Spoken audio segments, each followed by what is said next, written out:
हल्का बेस पे डीले तनी आस रख ले रहा देखा तरह सुखल लगा था ऊपर जाके सूख जाता है कि कइया करार तू हरे माया में भुलैला कि अभियो सचेताए सुगानामा अजय बाबू कि बड़ा भाग मिलल बाटे मनुष्य के तनवा त कैला नरक के भाग जाना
गलत करके धन कमा ले लेकिन वही जा अकेले तहरा जवाब देवे के पड़ी अकेले पिटाई जब तोहरा होई हो जा ना मेहरारू जई है ना बेटा जई है ना भाई जई अकेले सहे के पड़ी मिली जबरदस्ती छछनी पाना के फूल की डालू की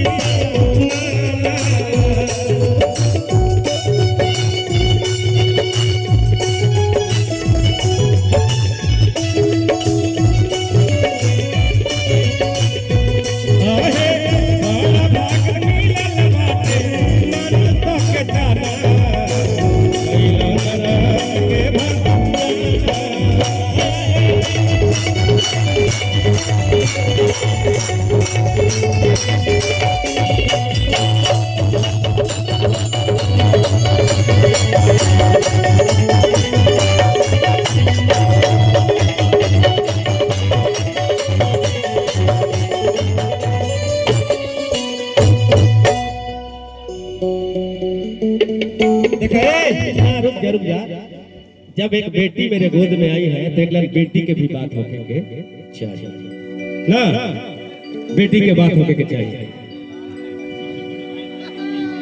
अच्छा रंजीत भैया के पोती है क्या बात है आई जा बेटी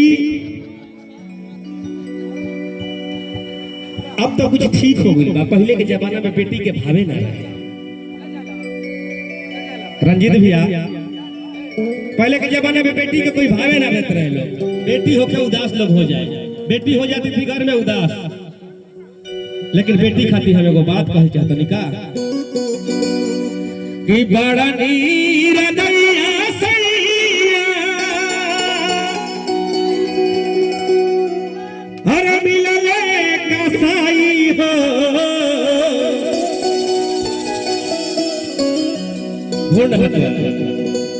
आज से ये मेरा गाना जो है 13 साल पहले पुराना गाना है आज मोदी जी बेटी बचाओ बेटी पढ़ाओ कहते हैं, लेकिन मैं आज 13 साल पहले गा दिया उस गाने को। वो होई कि बड़ा नीर दैया सैया हर मिलले कसाई हो अकोखिए में बेटिया के दिल मारवाई हो करम बेटवाना चाहिए बेटी दी हमारी हो बेटवाना चाहिए बेटी दी हमारी हो बेटवाना चाहिए बड़ा नीरा हो मुखिए में बेटिया के दिल मारवाई हो बेटवाना चाहिए बेटी दी हमारी हो बेटवाना चाहिए बेटी दी हमारी हो बेटवाना चाहिए।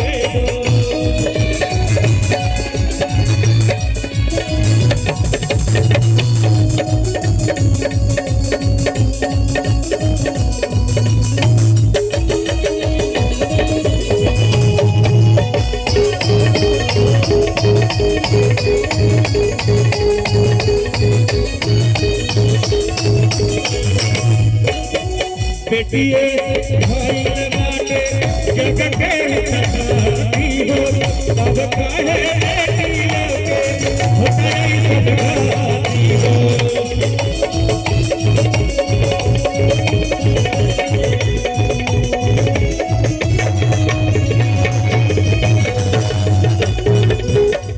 भोला जी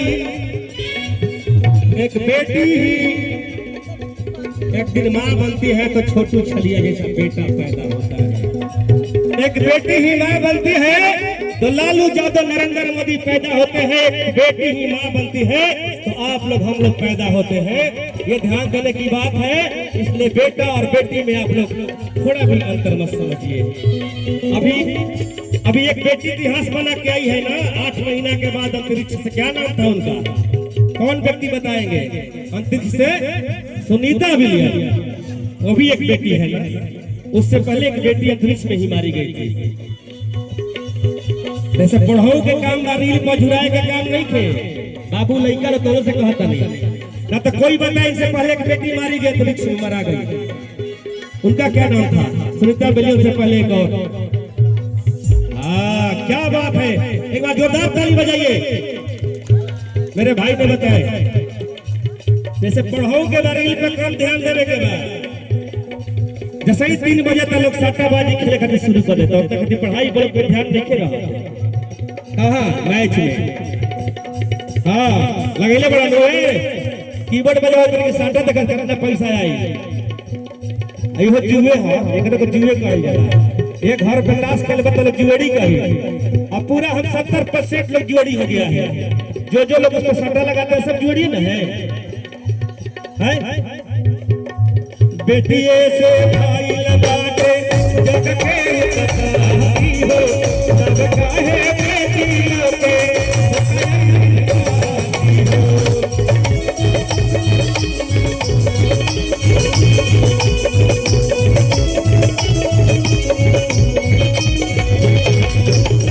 खिले से फूल पगले मुझे तुराई हो लगले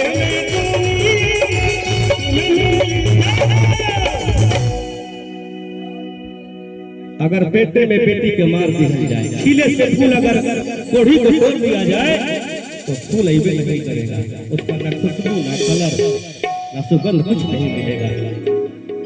कहत नहीं हम का कि खिले से फूल पगले और कोढ़ी तुराई हो अलग ले दुनिया माटी में मिल जाई हो तब बेटवाना चाहिए गो बेटी दी हमारी हो बेटवाना चाहिए। और भैया के फरमाइश बा मोरे हॉस्पिटल के तरफ से फरमाइश बता। और जे इस गाने को जो व्यक्ति गाए हुए हैं वो आए हुए हैं वो गाए भी, लेकिन हम भी कोशिश करते हैं गाने का, मैं भी कोशिश करता हूँ। मदन राय जी के प्रणाम करके आप ही के गाना मंच पे गावत नहीं, फरमाइश में कहे साउंड वाला भैया